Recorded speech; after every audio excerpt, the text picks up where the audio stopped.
What's happening, guys? It's Nate with Play Your Court. Today we're going to take a look at tossing out into the court. It's something that we hear coaches say a lot, but they don't talk about how far into the court you should actually be tossing. And that's what we're going to really investigate today. And this is going to include the contact point as well, right? Because how far you're tossing out influences where the contact is on the ball. So first up, we have Mr. Federer. This is footage from Essential Tennis, our friend Ian Westerman. Some fantastic footage he has captured here. And the first thing I'll point out when we take a look at this particular serve is that he's tossing parallel to the baseline. All right, for you guys that are working on a flat serve, I'd avoid this because what happens is that Federer has to list the ball, although the arm is coming from the side, parallel to the baseline, like we said, his tossing arm has to list the ball out into the court. It's very, very difficult to time.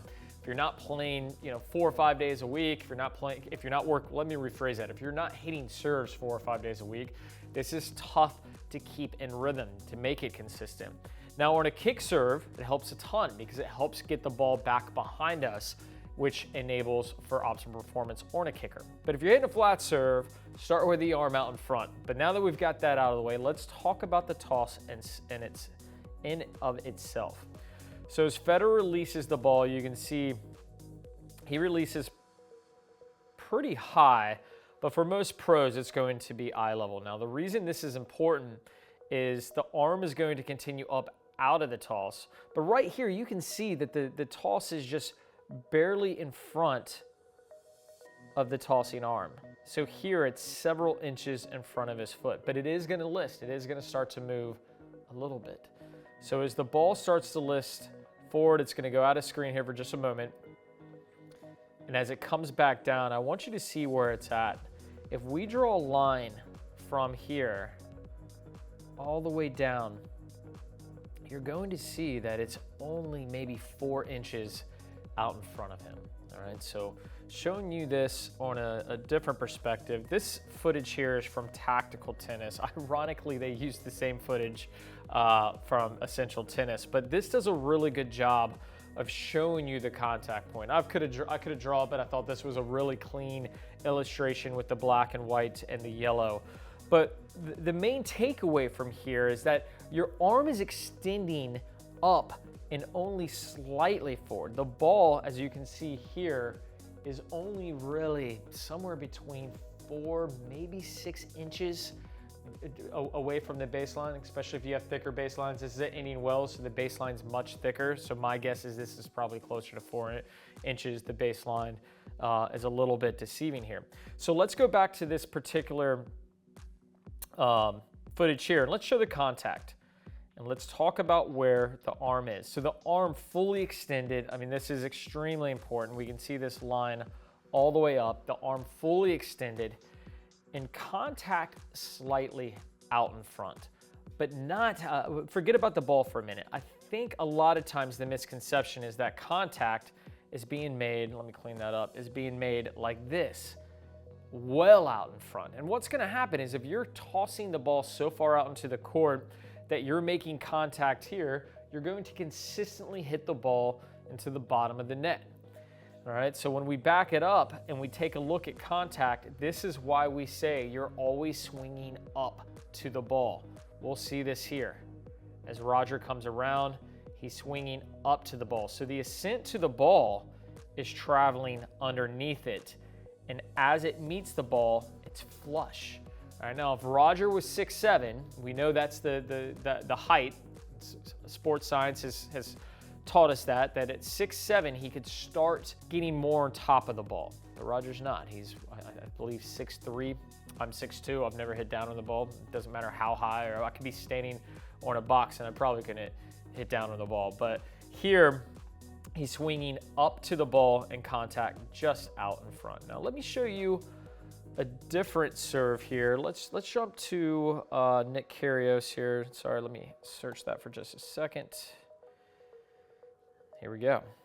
All right, so the reason I'm showing you Nick Kyrgios is that his toss of all the serves that we see in ATP WTA, his toss is pretty far out into the court. It's one of the more exaggerated, when you start moving away from the players that are, 6'7" and above, right?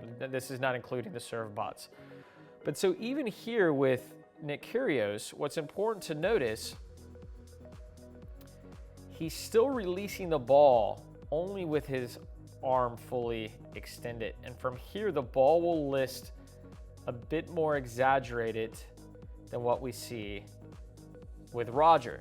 All right, so the ball, let me shrink this down just a little bit. So the line is going to be about right here.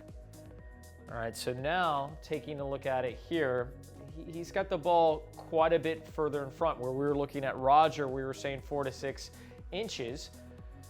Kyrgios has it significantly, over a foot out into the court.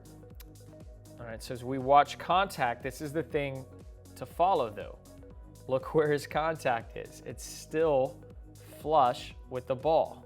All right, and this is what we really want to pay attention to. Just because you toss further out into the court, it doesn't mean that you start hitting down on the ball. You're still swinging underneath it, right? You're lifting the ball. As the racket is coming up under the ball, it meets the ball flush. Now, what is the advantage of him tossing out into the court like this if contact is going to be in the same place? Well, for several reasons. One, he's jumping up higher, right? He's getting up higher, so his targeting improves. As he gets higher above the net, he is able to hit smaller targets in the box. That doesn't mean that it's necessarily better than Roger. Roger's probably the best spot server that the game has ever seen. Him and Sampras would be an argument for another time. But it is going to help him with hitting smaller targets. But more importantly, and probably the biggest reason, is that when you make contact further into the court, the contact is closer to your opponent. So the ball is going to get to them faster. Now, for recreational players, I just don't advise this. If you can hit the ball anywhere near Roger Federer, dude, be Roger Federer, right? Like, that's plenty good enough for all of us. Kyrgios this is very unique to him and has made him one of the more advanced, one of the more difficult servers to return against. People have said all the time, it's very difficult for players to read the Kyrgios serve. All right, so as he comes into the court, you can see he's well inside the court here. We'll take a look at just one more. Get a bigger data size here. But the toss, oops, sorry about that. The toss out into the court. All right, and so from here, just to reiterate this, one of the things we hear from coaches is that you're leaning into the court, toss out into the court, and it suggests that you have to lean out to it. You do to some degree, all right, but here, Kyrgios, it's as if he's sitting in a chair, all right? That's the piece. If you look at his legs here, it's as if he's sitting in a chair. That's what you want to be focused on.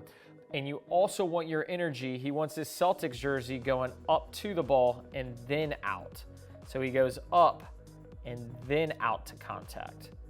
All right, that's the important piece. If you're trying to get this kind of trajectory, maybe you're tall and you want to get the advantage that Kyrgios has on his serve. The important thing is that when you toss up, you go up and then out to the toss. All right, so let's take a look at the side-by-side comparison now of the Kyrgios and Federer serves. So here we can see that contact is much closer to Federer. He hasn't tossed nearly as far out to the court. We can see here with the Kyrgios feet already being inside the baseline. Here we see Federer's back. And this is also a product of platform versus pinpoint. Pinpoint, the imbalance that it creates is going to cause Nick to get further into the court. With Roger being platform, he doesn't get as far into the court. But what I really want you to see here is regardless of the extension of the arm, look where the contact is. This is the important piece. It's still flush. It's never, ever here or here. Right? And I think sometimes if you forget about where the ball is in this picture and you just focus on the racket, that is too often what we're trying to do on our serves. We're trying to bring the ball down into a target, right? But there's a net there, and that's not how we serve. We want to be swinging up on the ball. All right, so I hope we helped with that myth a little bit. Not that it's a myth. We just need to know the how, the why, right? Like, why am I tossing out into the court, and how am I getting out into the court?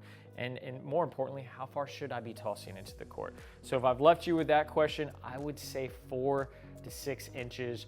Just allow your tossing arm to go all the way up and list the ball, and it's gonna put you in a perfect spot. The key here is if you watch Roger, arm stays extended. If you watch Nick, arm stays extended. Okay, so Roger brings his all the way back, but either which way, the arm stays up and extended, and that is helping with that consistent toss. Guys, really hope you enjoyed today's video. If you did, hit that like button. If you think it can help somebody, help a buddy, share it with them. And if you never want to miss a Player Court video, hit the subscribe button and check out the comment section below. We have left a link to check out our platform, PlayYourCourt.com, absolutely for free. There, we link you with players in your area for competitive match play or for practice, and you get all of our instruction categorized. And we have a ton of products in there. Speaking of products, Left You Serve Mastery. Click that. That's 100% free. And hopefully that will help get your serve to the next level, because you know that's all we're here to do, is to help you and your tennis game. Thanks for watching, guys. I'll see you next time.